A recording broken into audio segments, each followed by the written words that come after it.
si nosotros no somos santos, no podremos ver a Dios. O sea, si nuestra alma no está completamente purificada, limpia de todo pecado, pues no vamos a poder llegar a la presencia de Dios. Y entonces toda nuestra vida tiene que ir trabajando en esta santidad. ¿Qué tal? Bienvenidos de nuevo a nuestra aula virtual de evangelización activa. Hermanos, es doctrina de la Iglesia que nadie puede entrar en plenitud al cielo si no está totalmente limpio de pecado. En la sesión de hoy hablaremos sobre ese lugar preparado para poder entrar al cielo. Entenderás al purgatorio como ese lugar de crecimiento que se identifica con la cruz de Cristo. Es un estado intermedio en camino a la resurrección y a la plenitud. Nadie, pues, debe temer a la muerte ni al purgatorio, pues ambos son una verdadera experiencia del amor misericordioso de Dios que nos ha llamado a vivir en Él y para Él. Te invito a que dirijas toda tu atención a esta enseñanza que de entrada pudiera no ser del todo fácil de escuchar o asimilar. Acompáñanos.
¿Qué tal, queridos hermanos? Bienvenidos de nuevo a nuestro curso de evangelización fundamental. Venimos viendo en nuestras últimas reuniones esta maravillosa promesa de Jesús de llevarnos a vivir eternamente con Él. Una vida maravillosa que nos espera allá en el cielo, pues como ya hemos revisado esta hermosísima cita de San Juan en el capítulo 14, donde nos dice que Él se ha ido, pero se fue precisamente a prepararnos un lugar en la casa de su Padre. Ahí estaremos con Él eternamente. Veíamos que este estar con Él, lo veíamos en nuestra reunión anterior, no es simplemente como algunos piensan, solamente en el alma, ¿verdad? Solamente se separará de nosotros nuestro cuerpo en el momento de la muerte y nuestra alma irá al cielo. Estaremos con Él en cuerpo y alma. Y tampoco nos quedaremos a vivir aquí en un lugar maravilloso. La tierra desaparecerá, dice el capítulo 21 del Apocalipsis. Todo lo que hoy conocemos, toda esta tierra que hoy conocemos, será completamente destruida. El apóstol Pedro dice que pues todo desaparecerá, ¿verdad? Se consumirá en el fuego y entonces quedaremos solos con Dios en una dimensión diferente, en un estado de vida diferente, en algo que, como dice el apóstol Pablo, ni ojo vio, ni oído escuchó, ni siquiera puede venir a la mente del hombre lo que Dios tiene preparado para nosotros. Es algo maravilloso. Y esta promesa, pues la hemos venido desarrollando en estas últimas reuniones. Yo quisiera platicar contigo a propósito de esta promesa de Jesús. Hoy quisiera platicar contigo acerca de lo que llamamos la comunión de los santos, porque todos los cristianos formamos un solo cuerpo, un solo pueblo, tanto los que ya han muerto como los que aún vivimos en este mundo. De esta manera, el pueblo está dividido en lo que se conoce como la iglesia militante, que somos los que estamos en la tierra, la iglesia purgante, que es la que está en el purgatorio, y la iglesia triunfante, que es la que goza ya de la vida de Dios en el cielo. Es una sola iglesia, porque es un solo cuerpo. Es solamente el cuerpo de Cristo, pero este cuerpo de Cristo, dependiendo de la situación en la que cada uno de nosotros está viviendo, pues pertenece a una área del cuerpo, por decirlo de alguna forma. Los que estamos aquí en la tierra somos ese cuerpo militante, los que seguimos todavía construyendo el reino de los cielos, los que seguimos invitando a los demás a integrarse plenamente a este cuerpo. Hay una parte de nuestro cuerpo que ya está resucitada, pero está purgándose, está terminando de purificarse. Y hay otra parte de nuestro cuerpo, son nuestros hermanos que ya están ahora en el cielo. En esta situación podemos todos orar unos por otros, pues todas nuestras oraciones son aplicadas para la salvación de nuestros hermanos.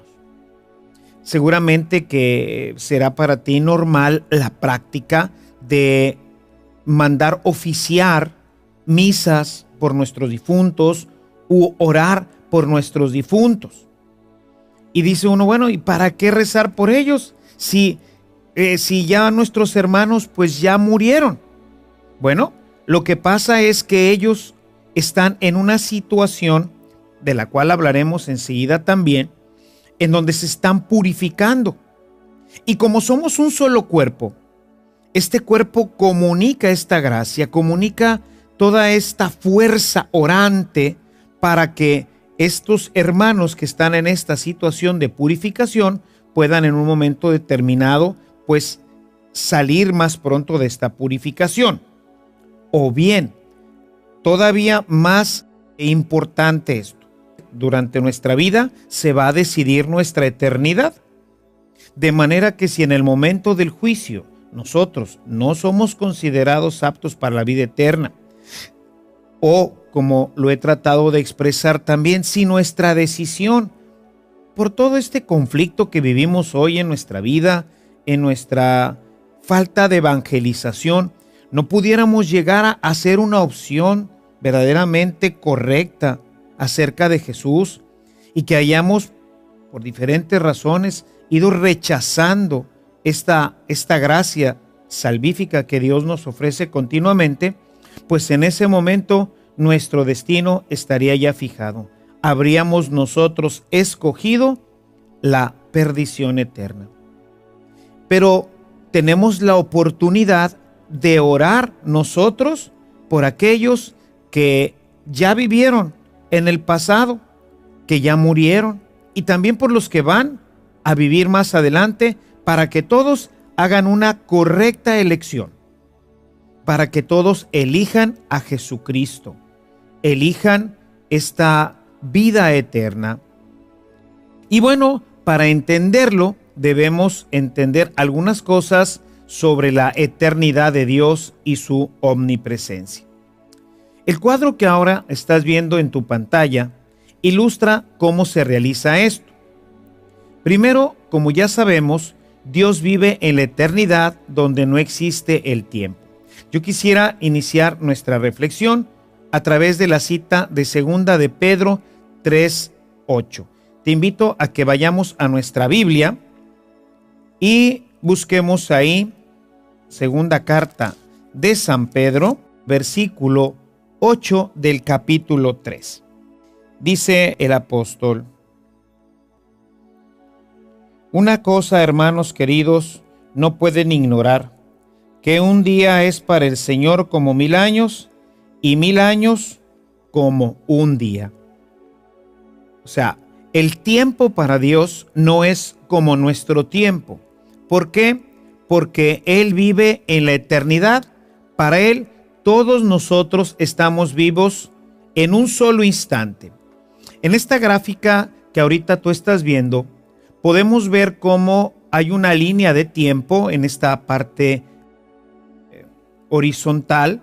Podemos ver ahí cómo hay una línea de tiempo que partiría, pues ahí podríamos, yo le puse 1400, ¿verdad? Pero podríamos tener ahí, pues desde el principio, ¿no? Ahí estaría toda la vida de los hombres, desde el primer hombre, desde Adán y Eva, hasta el final.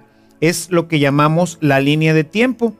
Y he tratado de poner en la parte de arriba lo que es la eternidad.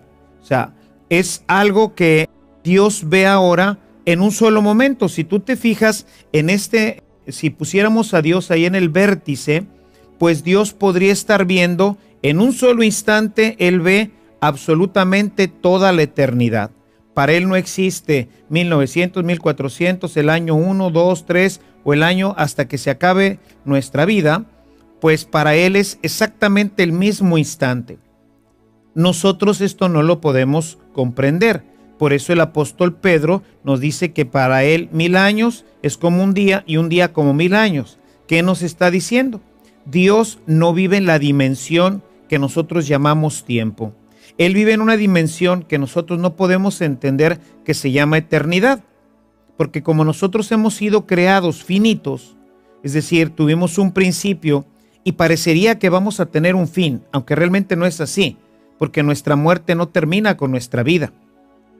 El hombre, como ya lo he comentado, es creado en una expresión en latín que se llama ab eternum, es decir, hemos sido creados para la eternidad, lo que quiere decir que tuvimos un principio, pero ya no tendremos fin.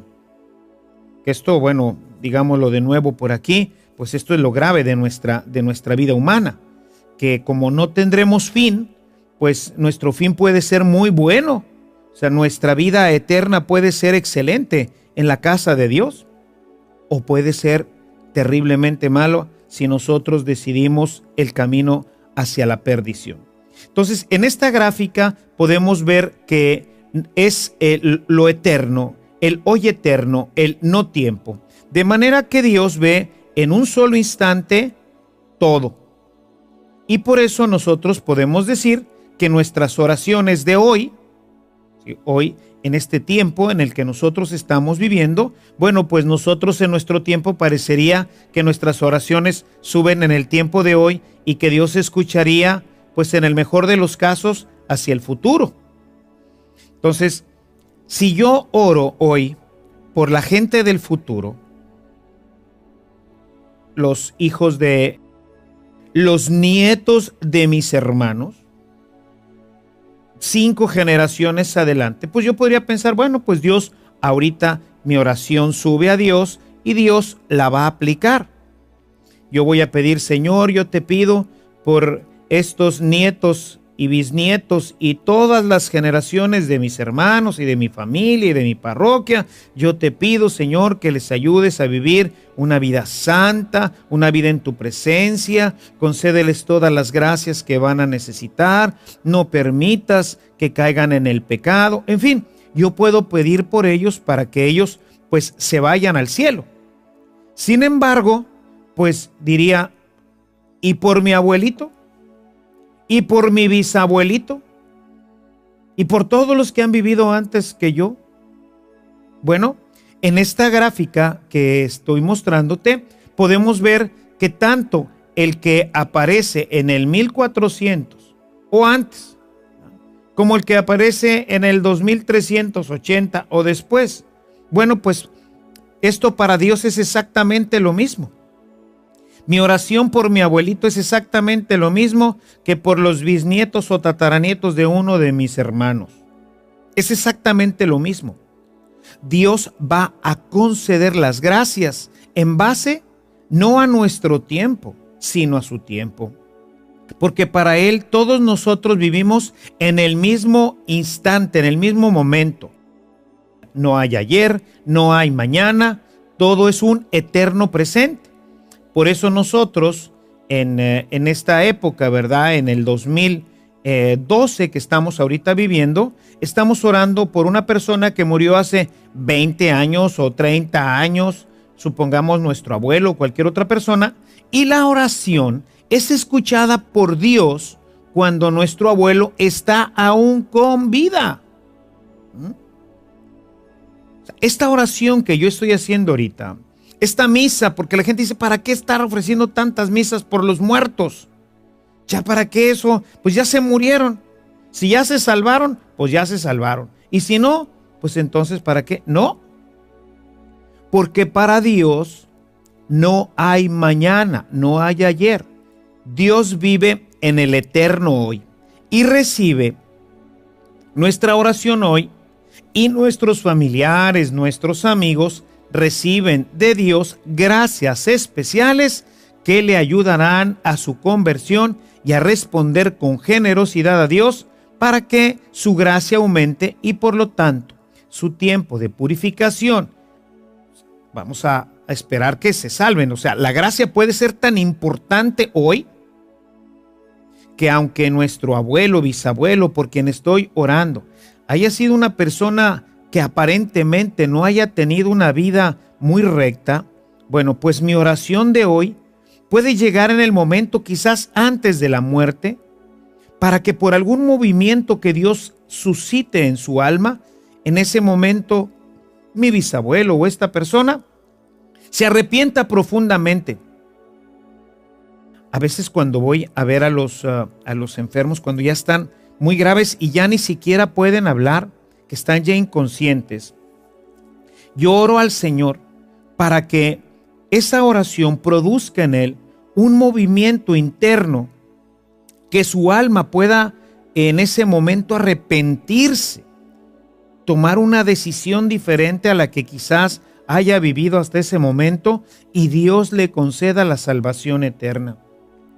Porque por más malos que seamos, hermanos, toda esta gente que ahorita nosotros en nuestro corazón pudiéramos decir no merece la oportunidad de salvarse, bueno, todos esos son hijos de Dios.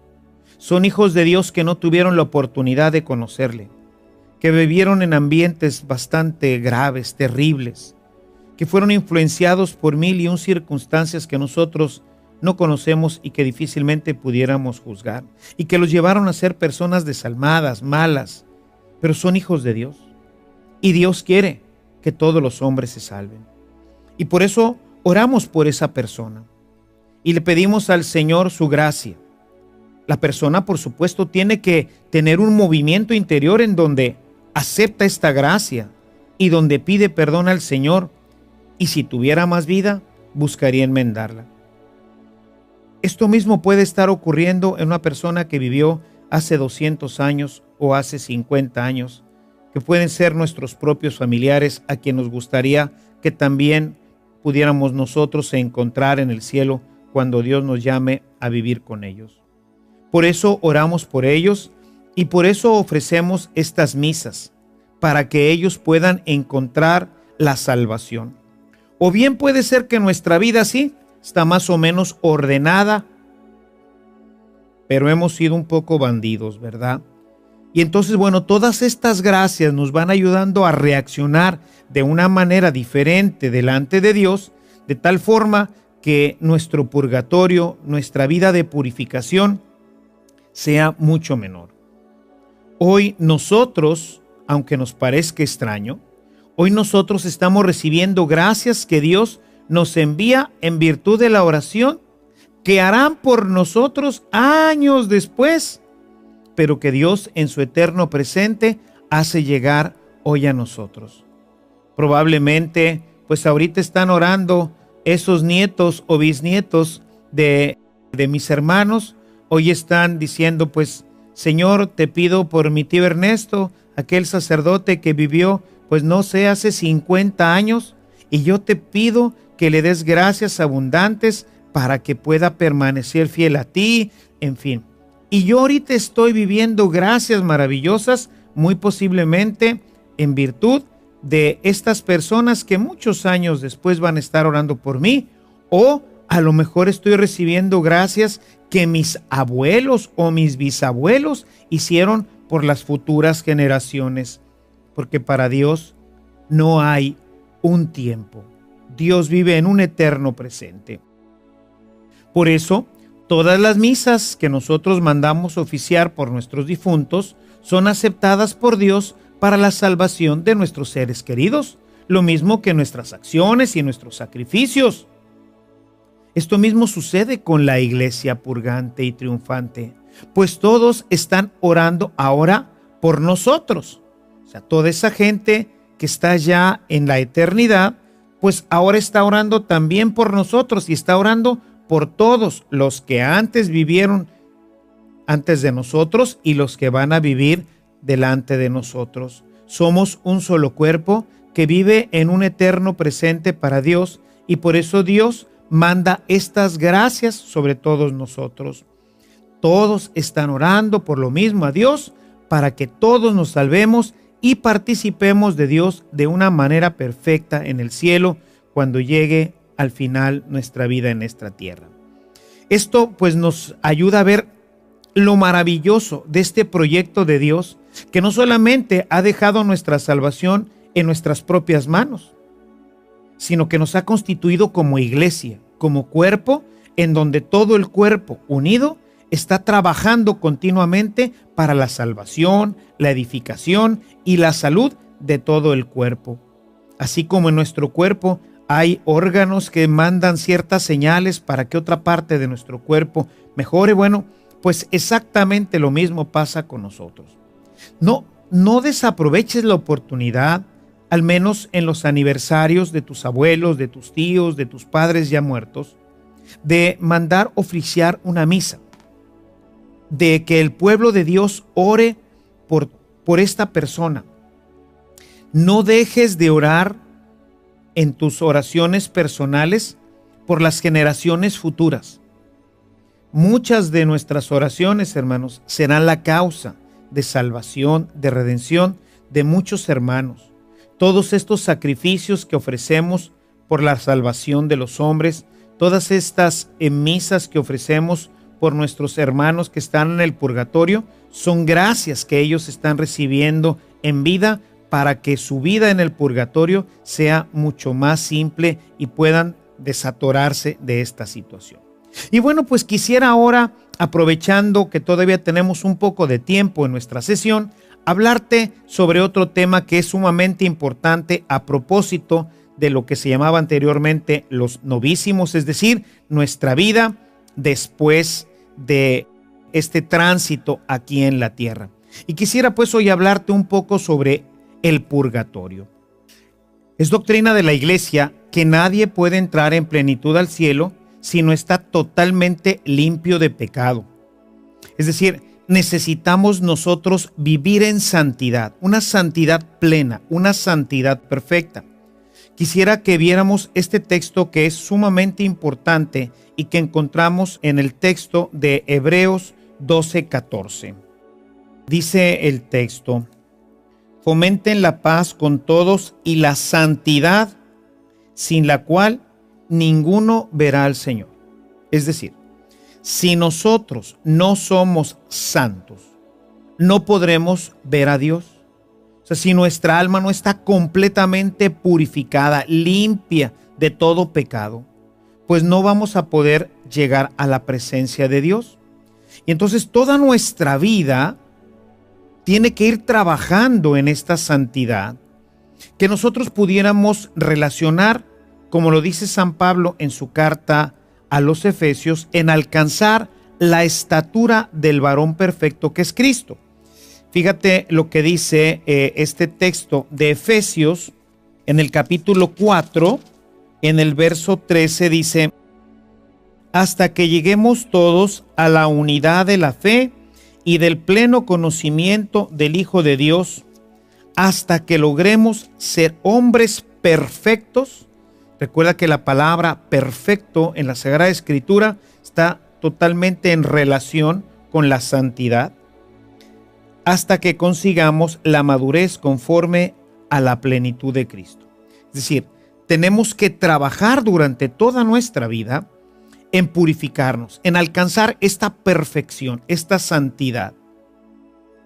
Sin embargo, reconocemos, basados en la Sagrada Escritura, que existen dos tipos de pecados: los que llevan a la muerte y los que no llevan a la muerte. Si nuestra vida en este mundo, pues sí, va tratando de purificarse. Y lo primero que hacemos, pues obviamente, es apartarnos de lo que llamamos el pecado mortal, el pecado grave, el pecado en el que nosotros somos claramente conscientes de que estamos haciendo mal, de que estamos yendo contra la ley de Dios. El pecado mortal, según el catecismo, se comete, se realiza cuando cometemos una acción o un pensamiento con pleno conocimiento, con pleno consentimiento y cuando la materia es grave. Entonces, esto nos aparta de Dios.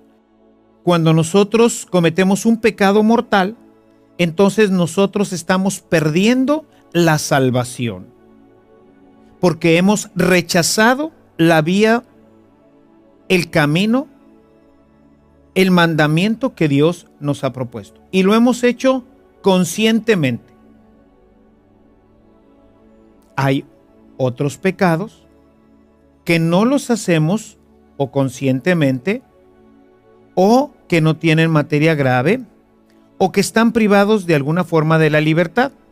Y entonces ahí tenemos los pecados veniales. Y esto lo encontramos claramente expresado en la primera carta de San Juan, en el capítulo 5. Quisiera que lo vieras en tu Biblia. Es un texto que vale la pena tener subrayado, tenerlo presente, porque es un texto importante. Primera de Juan, capítulo 5, los versículos 16 y 17.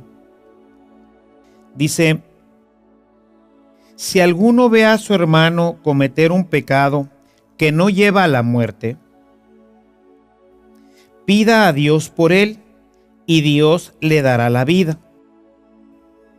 Me refiero a los que cometen pecados que no llevan a la muerte, porque hay pecado que lleva a la muerte. Por ese no digo que se pida.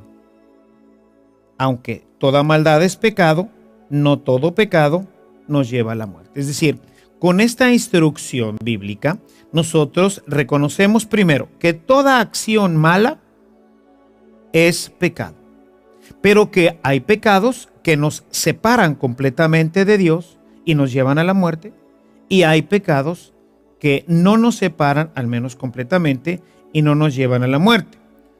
Dice la doctrina de la Iglesia que el pecado venial pues va destruyendo nuestra relación con Dios, la empaña, la fractura, pero no la rompe.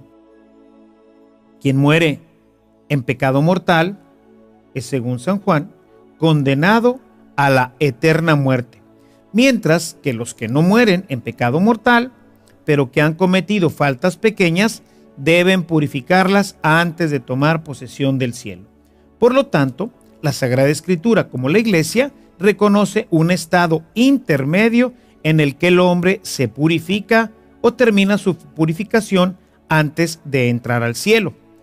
Por eso ya desde el Antiguo Testamento vemos nosotros como en la segunda de Macabeos, en el capítulo 12, versos 38 al 45, vemos cómo Judas Macabeo pide que se hagan oraciones y ofrendas, hace una colecta entre todos los soldados para que se ofrezcan sacrificios en el templo por todos los soldados que encontraron que tenían pues amuletos, fetiches, que habían de alguna forma pues traicionado al Señor. Claro, no era algo realmente grave, al menos así lo interpretó este texto de los Macabeos, y manda a ofrecer sacrificios y oraciones para que estos hombres, estos guerreros que habían luchado por Yahvé, habían luchado por Israel, pero que en toda esta confusión que pues en todas las épocas ocurre, pues habían tomado objetos, probablemente no para darles culto, sino porque muchos de los objetos que estaban dedicados a los dioses en aquel tiempo eran de oro, como hoy también ocurre. Muchas de nuestras cruces, muchos de nuestros elementos cristianos, pues los mandamos a hacer del mejor metal, de la mejor forma. Bueno, esto ocurría también en aquel tiempo. Y entonces es muy probable que esta gente que había luchado por Yahvé, que formaba parte del ejército de los Macabeos, pues hubiera en alguna de las incursiones, se hubiera robado algunos de estos objetos para luego venderlos. y entonces pues los encontraron entre las ropas y entonces manda a decir estas oraciones y estos sacrificios. Es decir, con esto vemos cómo ya desde el Antiguo Testamento hay esta instrucción, como lo veíamos hace un momento, de orar por nuestros difuntos. En otras palabras, antes de poder tomar posesión de la herencia, debemos de haber crecido a la altura del varón perfecto que es Jesucristo. Debemos de haber alcanzado ya la santidad. Y para explicar este estado intermedio, el padre Leonardo Boff, en su libro Hablemos del Más Allá, hace una hermosísima analogía basada en el crecimiento de la gracia en nuestro diario vivir. El hombre, dice él, desde su bautismo, ha llegado a la altura del varón perfecto. Sin embargo, el pecado lo va disminuyendo o lo va retrasando. Quisiera ponerte un ejemplo un poquito más claro en esto. Seguramente que en tu infancia habrás jugado un juego que se llama Serpientes y Escaleras. Es un juego en el que con un dado se va avanzando una fichita y dependiendo del lugar en donde uno cae, puede caer en un lugar en donde tiene una escalera. Hay que ir completando 100 puntos o hay que recorrer 100 lugares, pero hay lugares en donde avanzo mi ficha y, por ejemplo, llego del 8 y por esa escalera subo hasta el 20. Ya me evité todo lo demás y así voy subiendo. Pero también hay lugares en donde en vez de tener una escalera, tienen una serpiente. Y si caigo en la serpiente, pues me retraso. De manera que si yo ya iba en el 40 y de repente el dado me sale un 1 y caigo en el 41, pues me voy a regresar hasta el 3. Tengo que volver nuevamente a subir. Es un juego de competencia en donde se jugaba de niños, jugábamos 3, 4 amigos y se trataba de ver quién llegaba primero al número 100. Y bueno, pues era un juego azaroso porque pues dependiendo de en dónde caía tu dado, subías o bajabas. Bueno, más o menos esta es la idea, ¿no? O sea, en nuestro caminar, pues vamos de repente obteniendo gracias importantes que nos ayudan a crecer, pero luego cometemos pecados que nos ayudan a disminuir. Cada vez que nosotros acudimos al sacramento de la reconciliación, se restituye la amistad con Dios. Pero algunos de los efectos del pecado no desaparecen. Algunos de estos nos afectan en esta vida y otros incluso hasta la antesala del cielo. La doctrina del Concilio de Trento nos indica que el sacramento de la reconciliación nos perdona el pecado, mas no restituye completamente la situación que debíamos de tener ya. O sea, la santificación, nuestra santidad se estropeó. Hemos vuelto a la comunión con Dios, pero nuestra vida de santidad, este hombre perfecto que se está formando dentro de nosotros, pues se deteriora nuevamente, se vuelve a deformar. El padre Boff nos dice que no tanto es la santificación, ya que Jesucristo en la cruz nos hizo una obra perfecta y culminó la santidad total y plena para que nosotros podamos ser rescatados y llegar a Dios. El padre Boff más bien nos presenta un retraso en el crecimiento del hombre nuevo. Es decir, el sacramento nos perdona, pero no restituye el retraso de nuestro crecimiento hasta llegar a ser imagen de Jesucristo. La penitencia, entonces, tiene como objeto ejercitarnos en las áreas que han quedado debilitadas por el pecado. De esta manera, nos dice el padre Boff, que durante nuestra estadía en la tierra buscamos mantenernos en esta estatura y mediante el trabajo ascético vamos creciendo. Hay gente que piensa que la penitencia es un castigo. No, la penitencia no es un castigo. La penitencia es una medicina y es un ejercicio mediante el cual nos mantenemos siempre en forma para que esa imagen de Dios en nuestra vida, esta imagen de Jesucristo, no se deteriore. de tal forma que en el momento de la muerte pudiéramos pasar inmediatamente a tomar posesión del reino.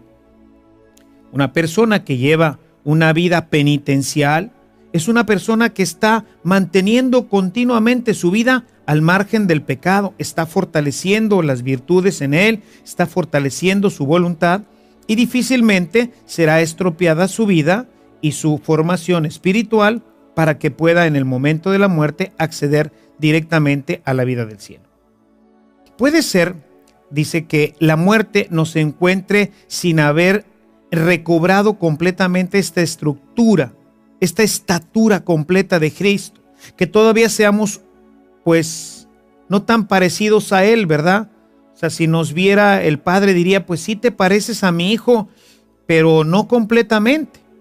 O sea, Él solamente reconocerá en el cielo a los, permítanme decirlo de esta forma, a los Jesucristos, o sea, a los que tengan completamente la forma y la estructura de su Hijo amado. Sin ella, dice la Sagrada Escritura, no podremos ver al Padre. Por ello, en el momento de la muerte, en virtud de los méritos de Jesucristo, es derramada de manera abrupta y total el amor de Dios que nos lleva a crecer hasta esta estatura completa de Dios. Según el Padre Boff, en este libro que es sumamente interesante, nos dice que lo que nos hace crecer en la vida de la santidad, pues es el amor. ¿Por qué? Porque ya habíamos visto cómo en Romanos, en el capítulo 5, en el verso 5, nos dice el apóstol que hemos recibido el amor de Dios a través del Espíritu Santo y que toda nuestra vida está en vías a alcanzar la plenitud del amor. De manera que lo que nos identifica realmente como cristianos es el amor. El egoísmo, la soberbia, la envidia, todas estas son contrarias al amor y son las que van destruyendo en nosotros esta imagen. En la medida en que nosotros vamos caminando por la vía del amor, en esa medida nuestra gracia va creciendo y este amor de Dios que se ha derramado en nuestros corazones va haciendo que nos parezcamos cada vez más a Jesús. Sin embargo, debemos de reconocer que pues vivimos una vida difícil y que a veces el egoísmo, la soberbia, la envidia, pues va destruyendo todo esto en nuestra vida. Y entonces no alcanzamos a llenarnos completamente de amor. ¿Qué es lo que hace Dios en el momento de la muerte? Nos dice el Padre Boff. Dice, en ese momento derrama abruptamente una cantidad de amor sobre nosotros que va a configurarnos a la imagen de Cristo. Y sabemos que todo esto pues causa dolor, o sea, el amor es doloroso. Todos los que amamos sabemos que amar es siempre un rompimiento interno. O sea, nos causa dolor el crecer en el amor. Y por esto es que hemos identificado el purgatorio como un lugar de mucho sufrimiento. Y es de mucho sufrimiento porque es un proceso muy doloroso el que vamos a vivir en ese momento, pero es un dolor maravilloso, es un dolor salvífico, es un dolor perfecto, porque el amor de Dios, cuando se derrama plenamente en el alma, produce un gran desgarre de todo nuestro estado de pecado.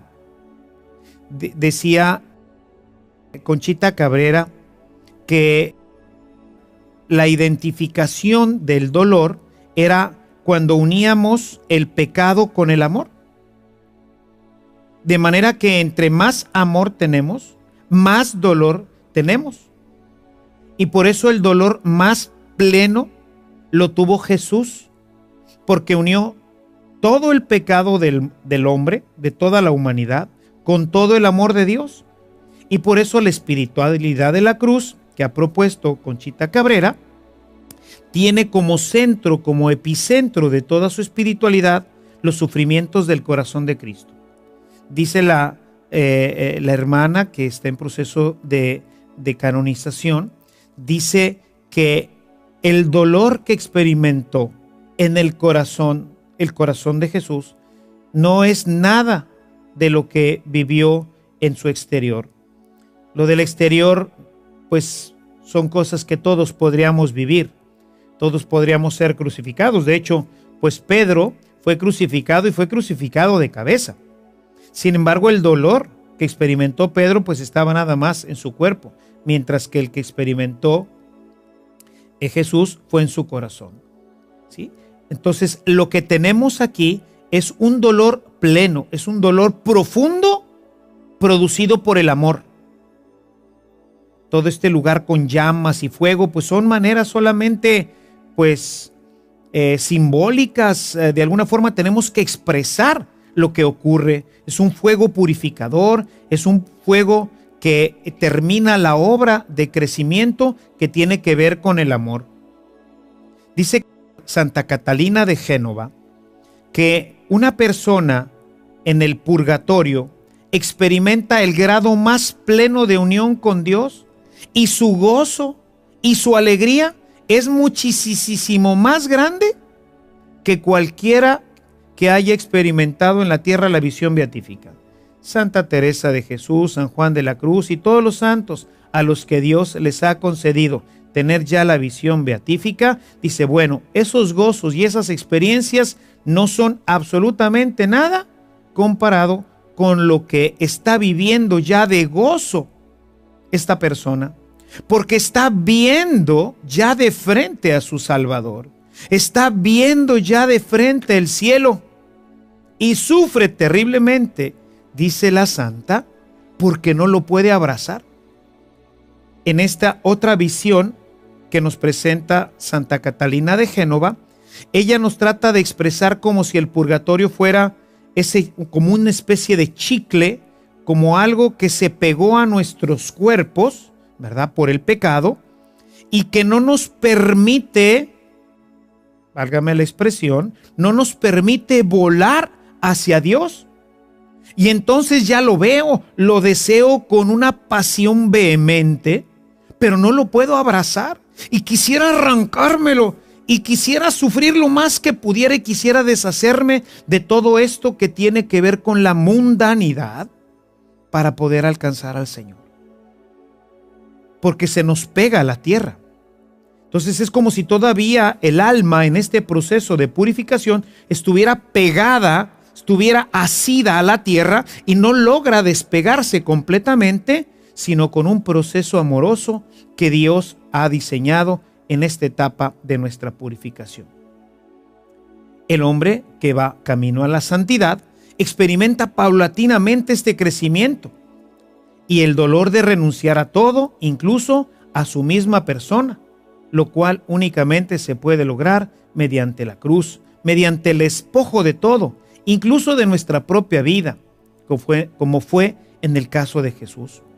Por ello, el purgatorio es un lugar de crecimiento que se identifica con la cruz de Cristo. Pero es una cruz maravillosa, como ahorita decía. En ese momento y en este estado intermedio de nuestra vida, en camino a la resurrección y a la plenitud, ahí vemos ya a nuestro Salvador, vemos ya con gozo, con gran esperanza, el poderlo abrazar. Sin embargo, debemos descartar, como se tenía en otros tiempos, la idea de un sufrimiento parecida a la del infierno. Nada que ver, pues en el infierno se sufre por la ausencia y la desesperanza de no poder ver algún día a Dios. Es la ausencia total del amor de Dios en la persona, mientras que en el purgatorio el sufrimiento es debido a que esta efusión intempestiva de amor y totalizante del amor de Dios en nuestra pequeñez causa este gran sufrimiento. O en esta visión de Santa Catalina de Génova, es un dolor de que no me lo puedo arrancar, de que ya quisiera abrazar al Señor, pero todavía no puedo. Este sufrimiento lo vamos experimentando todos en la medida en que vamos viviendo una vida ascética que persigue la intimidad con Dios. Podemos ver entonces cómo los santos, todos ellos, cada uno de manera distinta, han ido sufriendo en su vida pero no sufrieron en la amargura y en la desesperanza, sino que sufrieron en el amor y en la alegría. En esta alegría y en esta plenitud de saberse unidos a Dios. Con dolor, sí, porque nos arrancamos de esta tierra, porque no queremos ya tener parte con esta tierra, para poder tener completamente parte en la vida de Dios. El hombre, si es juzgado digno del cielo, pasa a tomar posesión de la herencia, aun cuando, antes de ello, haya de crecer hasta la altura del varón perfecto que es Jesucristo. Por ello, mis queridos hermanos, no podemos hablar más de un cierto tiempo en el purgatorio, pues todo esto se realiza en la eternidad de Dios, como ya lo vimos anteriormente. Por eso nosotros ahora podemos esperar que en el momento de la muerte no sabemos cómo está este tiempo. Ciertamente hay un tiempo, pero no es el tiempo como nosotros lo pensamos. El purgatorio entonces es un momento, es una etapa de nuestra vida que nos va a permitir purificarnos completamente, arrancarnos de toda esta mundanidad que nos ha pegado, llenarnos completamente del amor de Dios y pasar a participar de la vida eterna con el Señor. Espero que esta instrucción te ayude en tu formación, en tu crecimiento y te ayude a ver esta maravilla que Dios ha pensado para nosotros y que te anime a vivir en santidad y ya desde ahora, ¿por qué no?, a irnos quitando de nosotros todo aquello que puede ser un obstáculo para alcanzar el cielo, para alcanzar la santidad. Vivir una vida ascética, una vida cercana al Señor, será la mejor garantía de que nuestro tránsito hacia la plenitud con Dios será corta, será simple, será menos dolorosa y podremos alcanzar inmediatamente la vida con Dios. Llegamos aquí al final de esta catequesis, de este momento, pero te espero en nuestra próxima reunión. Hablaremos un poco más de todo este tema, hablaremos un poquito de lo que son las indulgencias, que es un tema importante porque se ha criticado mucho a la iglesia acerca de las indulgencias. ¿Qué son las indulgencias? Hablaremos de la vida en el cielo, hablaremos de si los niños al morir, pues ¿qué pasa con ellos? ¿Se van al cielo? ¿No se van al cielo? ¿Existe o no existe el limbo? En fin, son temas que me gustaría que viéramos juntos en nuestra próxima reunión. Gracias por estar con nosotros y por seguir participando de este curso de evangelización fundamental. Te espero en nuestra próxima reunión. Que Dios te bendiga y nuestra Madre Santísima te acompañe siempre en tu camino.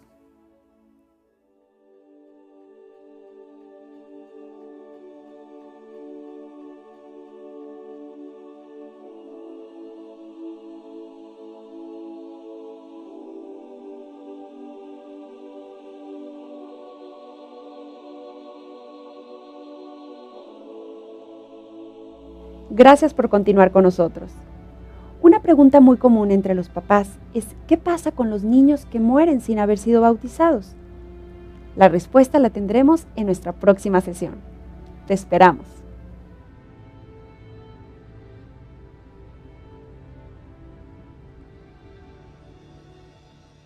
Nuestra vida de purificación sea mucho menor. Hoy nosotros, aunque nos parezca extraño, hoy nosotros estamos recibiendo gracias que Dios nos envía en virtud de la oración que harán por nosotros años después, pero que Dios en su eterno presente hace llegar hoy a nosotros. Probablemente, pues ahorita están orando esos nietos o bisnietos de mis hermanos, hoy están diciendo, pues, Señor, te pido por mi tío Ernesto, aquel sacerdote que vivió pues no sé, hace 50 años, y yo te pido que le des gracias abundantes para que pueda permanecer fiel a ti, en fin. Y yo ahorita estoy viviendo gracias maravillosas, muy posiblemente en virtud de estas personas que muchos años después van a estar orando por mí, o a lo mejor estoy recibiendo gracias que mis abuelos o mis bisabuelos hicieron por las futuras generaciones. Porque para Dios no hay un tiempo. Dios vive en un eterno presente. Por eso, todas las misas que nosotros mandamos oficiar por nuestros difuntos son aceptadas por Dios para la salvación de nuestros seres queridos, lo mismo que nuestras acciones y nuestros sacrificios. Esto mismo sucede con la iglesia purgante y triunfante, pues todos están orando ahora por nosotros. O sea, toda esa gente que está ya en la eternidad, pues ahora está orando también por nosotros y está orando por todos los que antes vivieron antes de nosotros y los que van a vivir delante de nosotros. Somos un solo cuerpo que vive en un eterno presente para Dios, y por eso Dios manda estas gracias sobre todos nosotros. Todos están orando por lo mismo a Dios para que todos nos salvemos y participemos de Dios de una manera perfecta en el cielo cuando llegue al final nuestra vida en esta tierra. Esto pues nos ayuda a ver lo maravilloso de este proyecto de Dios, que no solamente ha dejado nuestra salvación en nuestras propias manos, sino que nos ha constituido como iglesia, como cuerpo, en donde todo el cuerpo unido está trabajando continuamente para la salvación, la edificación y la salud de todo el cuerpo. Así como en nuestro cuerpo hay órganos que mandan ciertas señales para que otra parte de nuestro cuerpo mejore, bueno, pues exactamente lo mismo pasa con nosotros. No desaproveches la oportunidad, al menos en los aniversarios de tus abuelos, de tus tíos, de tus padres ya muertos, de mandar oficiar purgatorio. Es doctrina de la iglesia que nadie puede entrar en plenitud al cielo si no está totalmente limpio de pecado. Es decir, necesitamos nosotros vivir en santidad, una santidad plena, una santidad perfecta. Quisiera que viéramos este texto que es sumamente importante y que encontramos en el texto de Hebreos 12:14. Dice el texto: fomenten la paz con todos y la santidad, sin la cual ninguno verá al Señor. Es decir, si nosotros no somos santos, no podremos ver a Dios. O sea, si nuestra alma no está completamente purificada, limpia de todo pecado, pues no vamos a poder llegar a la presencia de Dios.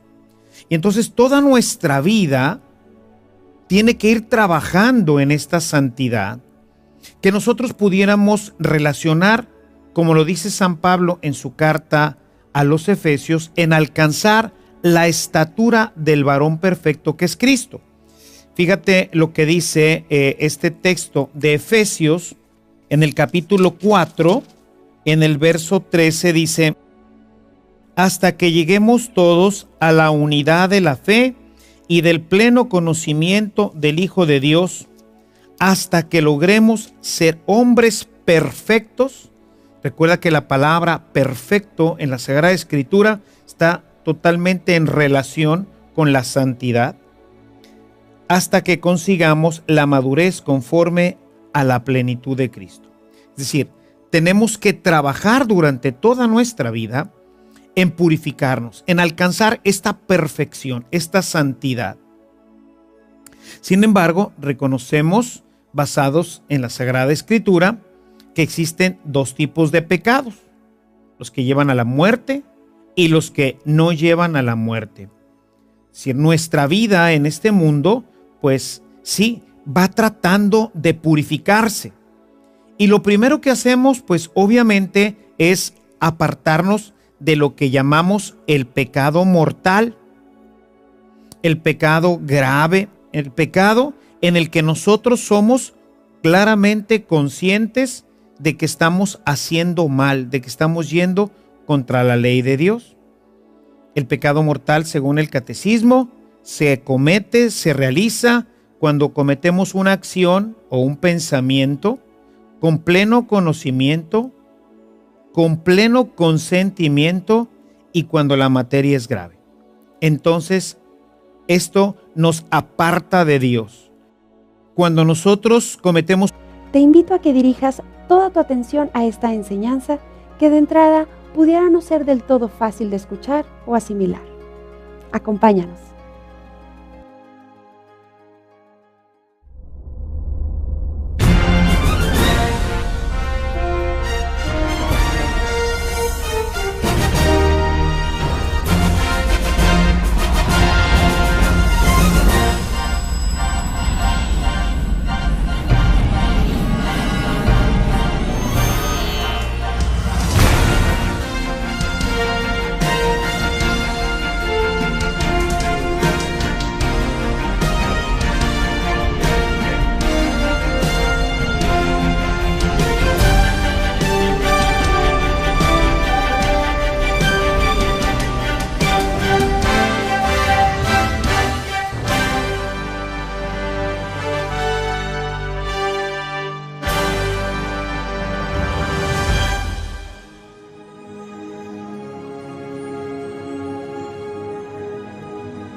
¿Qué tal, queridos hermanos? Bienvenidos de nuevo a nuestro curso de evangelización fundamental. Venimos viendo en nuestras últimas reuniones esta maravillosa promesa de Jesús de llevarnos a vivir eternamente con Él. Una vida maravillosa que nos espera allá en el cielo, pues como ya hemos revisado esta hermosísima cita de San Juan en el capítulo 14, donde nos dice que Él se ha ido, pero se fue precisamente a prepararnos un lugar en la casa de su Padre. Ahí estaremos con Él eternamente. Veíamos que este estar con Él, lo veíamos en nuestra reunión anterior, no es simplemente como algunos piensan, solamente en el alma, ¿verdad? Solamente se separará de nosotros nuestro cuerpo en el momento de la muerte y nuestra alma irá al cielo. Estaremos con Él en cuerpo y alma. Y tampoco nos quedaremos a vivir aquí en un lugar maravilloso. La tierra desaparecerá, dice el capítulo 21 del Apocalipsis. Todo lo que hoy conocemos, toda esta tierra que hoy conocemos, será completamente destruida. El apóstol Pedro dice que pues todo desaparecerá, ¿verdad? Se consumirá, pues traicionado al Señor. Claro, no era algo realmente grave. Al menos así lo interpretó este texto de los Macabeos, y manda a ofrecer sacrificios y oraciones para que estos hombres, estos guerreros que habían luchado por Yahvé, habían luchado por Israel, pero que en toda esta confusión que pues en todas las épocas ocurre, pues habían tomado objetos, probablemente no para darles culto, sino porque muchos de los objetos que estaban dedicados a los dioses en aquel tiempo eran de oro, como hoy también ocurre. Muchas de nuestras cruces, muchos de nuestros elementos cristianos, pues los mandamos a hacer del mejor metal, de la mejor forma. Bueno, esto ocurría también en aquel tiempo. Y entonces es muy probable que esta gente que había luchado por Yahvé, que formaba parte del ejército de los Macabeos, pues hubiera en alguna de las incursiones, se hubiera robado algunos de estos objetos para luego venderlos. Y entonces pues los encontraron entre las ropas, y entonces manda a decir estas oraciones y estos sacrificios. Es decir, con esto vemos cómo ya desde el Antiguo Testamento hay esta instrucción, como lo veíamos hace un momento, de orar por nuestros difuntos. En otras palabras, antes de poder tomar posesión de la herencia, debemos de haber crecido a la altura del varón perfecto que es Jesucristo. Debemos de haber alcanzado ya la santidad. Y para explicar este estado intermedio, el padre Leonardo Boff, en su libro Hablemos del Más Allá, hace una hermosísima analogía basada en el crecimiento de la gracia en nuestro diario vivir. El hombre, dice él, desde su bautismo, ha llegado a la altura del varón perfecto. Sin embargo, el pecado lo va disminuyendo o lo va retrasando. Quisiera ponerte un ejemplo un poquito más claro en esto. Seguramente que en tu infancia habrás jugado un juego que se llama Serpientes y Escaleras. Es un juego en el que con un dado se va avanzando una fichita y dependiendo del lugar en donde uno cae, puede caer en un lugar en donde tiene una escalera. Hay que ir completando 100 puntos o hay que recorrer 100 lugares, pero hay lugares en donde avanzo mi ficha y, por ejemplo, llego del 8 y por esa escalera subo hasta el 20. Ya me evité todo lo demás. Y así voy subiendo. Pero también hay lugares en donde en vez de tener una escalera, tienen una serpiente. Y porque para Dios no hay mañana, no hay ayer. Dios vive en el eterno hoy y recibe nuestra oración hoy, y nuestros familiares, nuestros amigos reciben de Dios gracias especiales que le ayudarán a su conversión y a responder con generosidad a Dios para que su gracia aumente y por lo tanto su tiempo de purificación. Vamos a esperar que se salven. O sea, la gracia puede ser tan importante hoy que aunque nuestro abuelo, bisabuelo, por quien estoy orando, haya sido una persona que aparentemente no haya tenido una vida muy recta, bueno, pues mi oración de hoy puede llegar en el momento quizás antes de la muerte, para que por algún movimiento que Dios suscite en su alma, en ese momento mi bisabuelo o esta persona se arrepienta profundamente. A veces cuando voy a ver a los enfermos, cuando ya están muy graves y ya ni siquiera pueden hablar, que están ya inconscientes, yo oro al Señor para que esa oración produzca en él un movimiento interno, que su alma pueda en ese momento arrepentirse, tomar una decisión diferente a la que quizás haya vivido hasta ese momento, y Dios le conceda la salvación eterna. Porque por más malos que seamos, hermanos, toda esta gente que ahorita nosotros en nuestro corazón pudiéramos decir no merece la oportunidad de salvarse, bueno, todos esos son hijos de Dios. Son hijos de Dios que no tuvieron la oportunidad de conocerle, que vivieron en ambientes bastante graves, terribles, que fueron influenciados por mil y un circunstancias que nosotros no conocemos y que difícilmente pudiéramos juzgar, y que los llevaron a ser personas desalmadas, malas, pero son hijos de Dios. Y Dios quiere que todos los hombres se salven. Y por eso oramos por esa persona y le pedimos al Señor su gracia. La persona, por supuesto, tiene que tener un movimiento interior en donde acepta esta gracia y donde pide perdón al Señor, y si tuviera más vida, buscaría enmendarla. Esto mismo puede estar ocurriendo en una persona que vivió hace 200 años o hace 50 años, que pueden ser nuestros propios familiares a quien nos gustaría que también pudiéramos nosotros encontrar en el cielo cuando Dios nos llame a vivir con ellos. Por eso oramos por ellos y por eso ofrecemos estas misas, para que ellos puedan encontrar la salvación. O bien puede ser que nuestra vida sí está más o menos, se conoce un estado intermedio en el que el hombre se purifica o termina su purificación antes de entrar al cielo.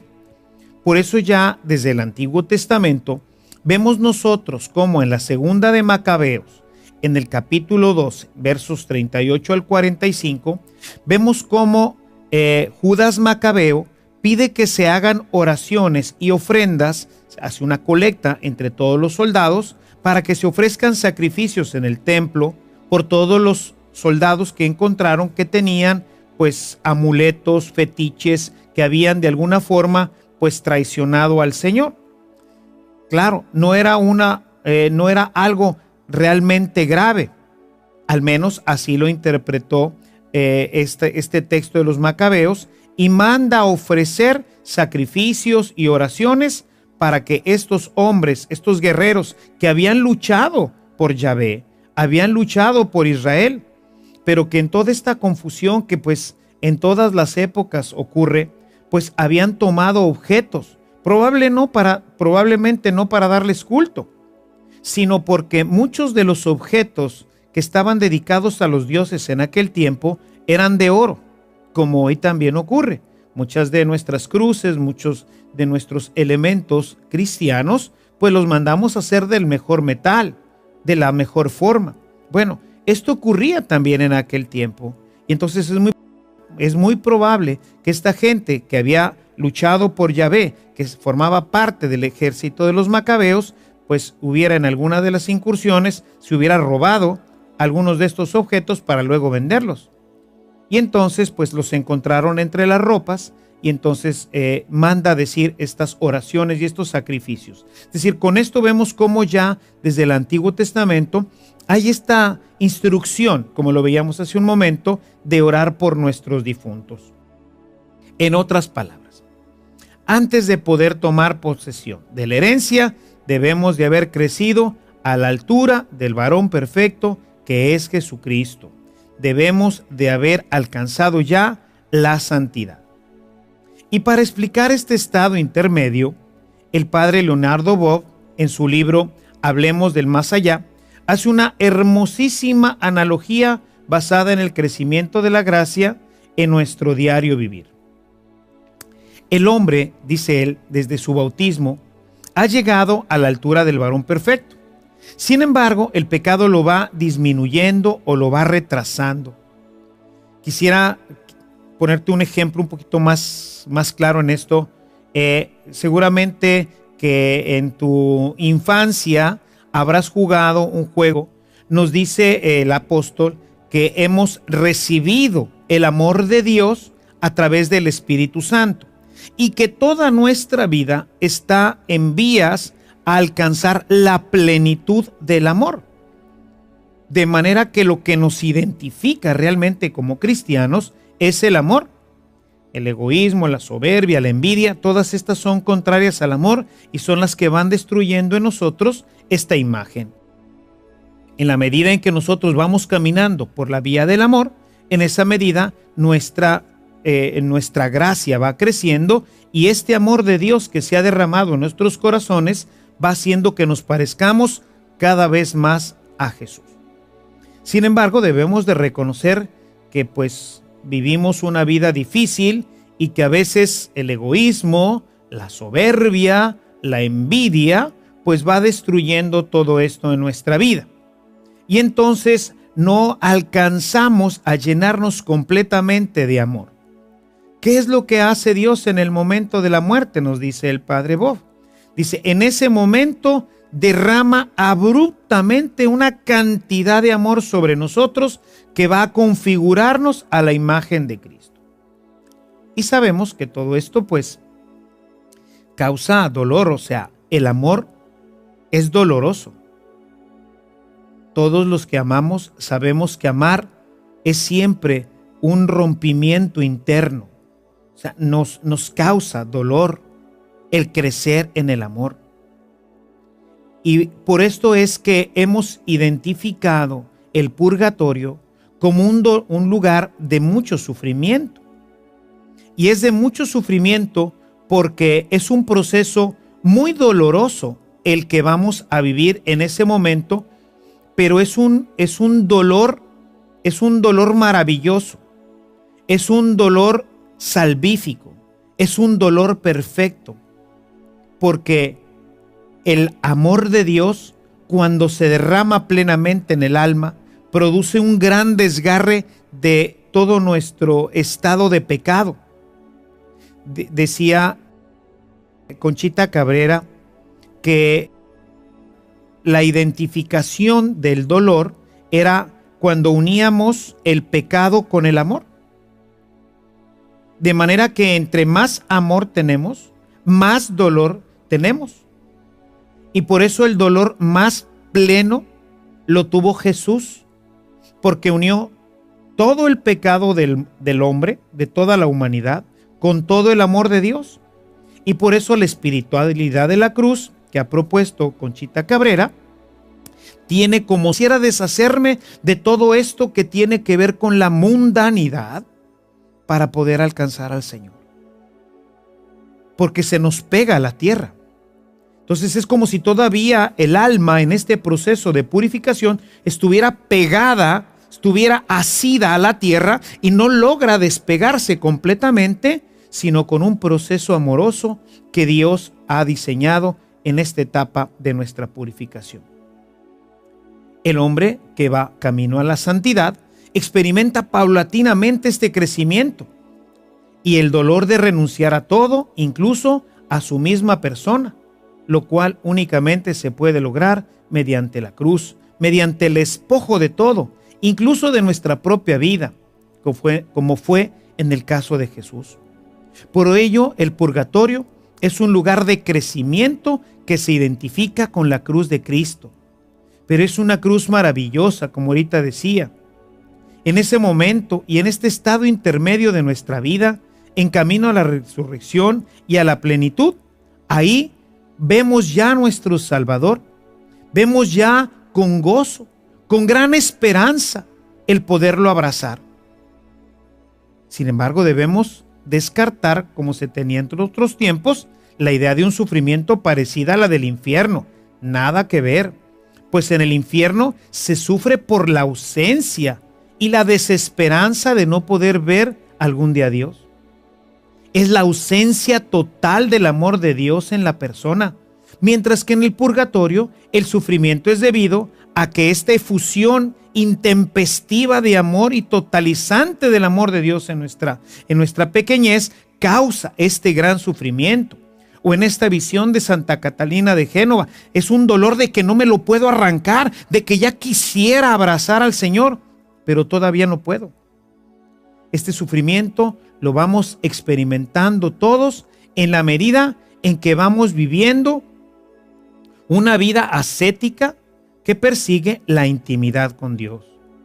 Podemos ver entonces cómo los santos, todos ellos, cada uno de manera distinta, han ido sufriendo en su vida, pero no sufrieron en la amargura y en la desesperanza, sino que sufrieron en el amor y en la alegría, en esta alegría y en esta plenitud de saberse unidos a Dios, con dolor, sí, porque nos arrancamos de esta tierra, porque no queremos ya tener parte con esta tierra, para poder tener completamente parte en la vida de Dios. El hombre, si es juzgado digno del cielo, pasa a tomar posesión de la herencia, aun cuando antes de ello haya de crecer hasta la altura, disminuyendo o lo va retrasando.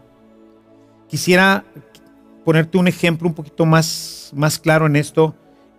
Seguramente que en tu infancia habrás jugado un juego que se llama Serpientes y Escaleras.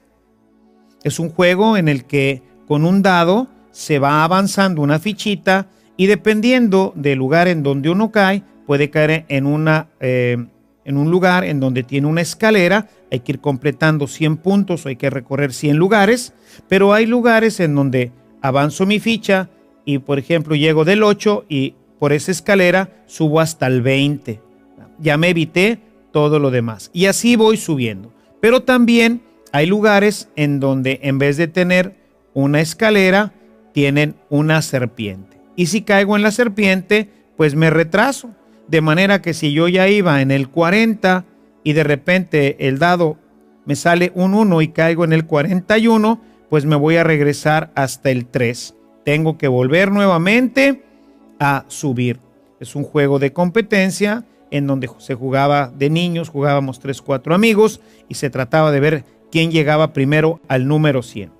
Y bueno, pues era un juego azaroso porque pues dependiendo de en dónde caía tu dado, subías o bajabas. Bueno, más o menos esta es la idea, ¿no? O sea, en nuestro caminar, pues vamos de repente obteniendo gracias importantes que nos ayudan a crecer, pero luego cometemos pecados que nos ayudan a disminuir. Cada vez que nosotros acudimos al sacramento de la reconciliación, se restituye la amistad con Dios. Pero algunos de los efectos del pecado no desaparecen. Algunos de estos nos afectan en esta vida y otros incluso hasta la antesala del cielo. La doctrina del Concilio de Trento nos indica que el sacramento de la reconciliación nos perdona el pecado, mas no restituye completamente la situación que debíamos de tener ya. O sea, la santificación, nuestra santidad se estropeó.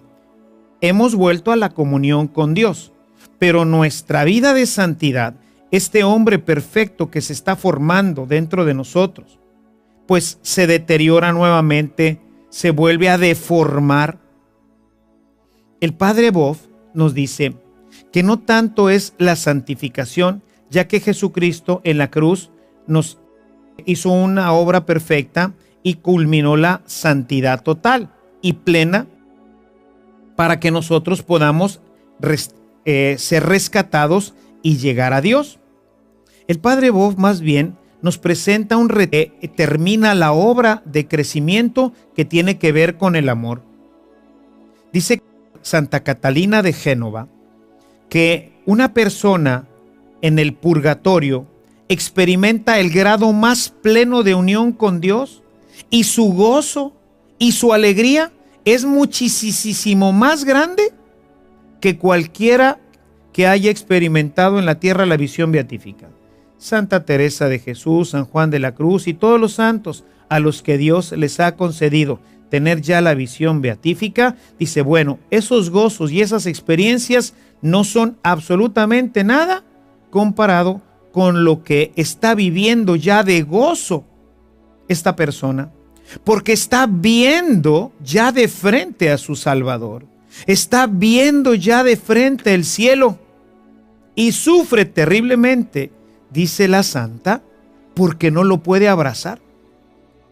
En esta otra visión que nos presenta Santa Catalina de Génova, ella nos trata de expresar como si el purgatorio fuera como una especie de chicle, como algo que se pegó a nuestros cuerpos, ¿verdad? Por el pecado, y que no nos permite, válgame la expresión, no nos permite volar hacia Dios. Y entonces ya lo veo, lo deseo con una pasión vehemente, pero no lo puedo abrazar y quisiera arrancármelo y quisiera sufrir lo más que pudiera y quisiera deshacerme de todo esto que tiene que ver con la mundanidad para poder alcanzar al Señor. Porque se nos pega a la tierra. Entonces es como si todavía el alma en este proceso de purificación estuviera pegada, estuviera asida a la tierra y no logra despegarse completamente, sino con un proceso amoroso que Dios ha diseñado en esta etapa de nuestra purificación. El hombre que va camino a la santidad experimenta paulatinamente este crecimiento y el dolor de renunciar a todo, incluso a su misma persona, lo cual únicamente se puede lograr mediante la cruz, mediante el despojo de todo, incluso de nuestra propia vida, como fue en el caso de Jesús. Por ello, el purgatorio es un lugar de crecimiento que se identifica con la cruz de Cristo. Pero es una cruz maravillosa, como ahorita decía. En ese momento y en este estado intermedio de nuestra vida, en camino a la resurrección y a la plenitud, ahí vemos ya a nuestro Salvador, vemos ya con gozo, con gran esperanza, el poderlo abrazar. Sin embargo, debemos descartar esta estructura, esta estatura completa de Cristo, que todavía seamos, pues, no tan parecidos a Él, ¿verdad? O sea, si nos viera el Padre diría, pues sí te pareces a mi hijo, pero no completamente. O sea, Él solamente reconocerá en el cielo a los, permítanme decirlo de esta forma, a los Jesucristos, o sea, a los que tengan completamente la forma y la estructura de su Hijo amado. Sin ella, dice la Sagrada Escritura, no podremos ver al Padre. Por ello, en el momento de la muerte, en virtud de los méritos de Jesucristo, es derramada de manera abrupta y total el amor de Dios que nos lleva a crecer hasta esta estatura completa de Dios. Según el Padre Boff, en este libro que es sumamente interesante, nos dice que lo que nos hace crecer en la vida de la santidad, pues es el amor. ¿Por qué? Porque ya habíamos visto cómo en Romanos, en el capítulo 5, en el verso 5, nos dice el apóstol que hemos recibido el amor de Dios a través del Espíritu Santo y que toda nuestra vida está en vías a alcanzar la plenitud del amor. De manera que lo que nos identifica realmente como cristianos es el amor. El egoísmo, la soberbia, la envidia, todas estas son contrarias al amor y son las que van destruyendo en nosotros esta imagen. En la medida en que nosotros vamos caminando por la vía del amor, en esa medida nuestra gracia va creciendo y este amor de Dios que se ha derramado en nuestros corazones va haciendo que nos parezcamos cada vez más a Jesús. Sin embargo, debemos de reconocer que pues vivimos una vida difícil y que a veces el egoísmo, la soberbia, la envidia, pues va destruyendo todo esto en nuestra vida. Y entonces no alcanzamos a llenarnos completamente de amor. ¿Qué es lo que hace Dios en el momento de la muerte? Nos dice el Padre Bob. Dice, en ese momento derrama abruptamente una cantidad de amor sobre nosotros que va a configurarnos a la imagen de Cristo. Y sabemos que todo esto pues causa dolor, o sea, el amor es doloroso. Todos los que amamos sabemos que amar es siempre un rompimiento interno. O sea, nos causa dolor el crecer en el amor. Y por esto es que hemos identificado el purgatorio como un lugar de mucho sufrimiento. Y es de mucho sufrimiento